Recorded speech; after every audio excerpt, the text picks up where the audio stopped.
പുതിയ ഗുഹയിൽ കള്ളന്മാരുടെ ശല്യം. കാവലിന് ഒരാളെ വേണം.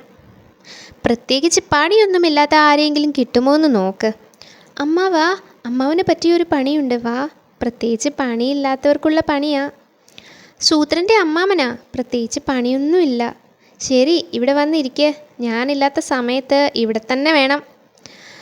അവിടെ ഇരുന്നാൽ പോരാ, ഇവിടെ വരാം. ഇരുന്നാൽ എണീക്കാൻ കുറച്ച് ബുദ്ധിമുട്ടുണ്ട്, അതുകൊണ്ടാ. ഇരുന്ന് എണീക്കാൻ പറ്റാത്ത ആളെയാണോ കാവലിന് കൊണ്ടുവന്നത്?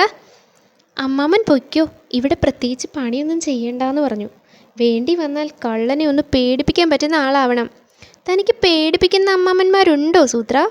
കള്ളനെ ഞാൻ കണ്ടുരുട്ടി പേടിപ്പിക്കും. കള്ളൻ രാത്രി വന്നാൽ ഞാൻ മാറി നിൽക്കാം. ഇരുട്ടിൽ ഒറ്റയ്ക്കായി പോയാൽ കള്ളൻ പേടിക്കും. ആഴ്ചയിൽ ഒരു ദിവസം കാവൽ നിൽക്കാം, ബാക്കി ദിവസം എനിക്ക് കക്കാൻ പോകണം. ഇവരൊന്നും ശരിയാവില്ല. വേറൊരു വഴിയുണ്ട്. ഇവരിൽ ആരെങ്കിലും മതി, ഏത് കള്ളനും പേടിച്ചോളും. നിങ്ങളിൽ ആർക്കാ പ്രത്യേകിച്ച് പണിയൊന്നുമില്ലാത്തത്? ഗുഹ അടച്ച കല്ലിനടുത്ത് ഒളിച്ചിരിക്കണം. കള്ളൻ വന്ന് ഗുഹ തുറക്കുമ്പോൾ കാലിൽ ചുറ്റണം. കടിയനെ വിളിക്കാം. കള്ളനെ പേടിപ്പിക്കുന്ന വിധം കാണിച്ചു കൊടുക്കണ്ടേ? കള്ളൻ പേടിച്ച് അലറിക്കരയും. വാ, ചേട്ടന് കാണിച്ചു തരാം. ശരൂ, താൻ കള്ളനെ പോലെ ചെന്ന് ഗുഹ തുറക്ക്.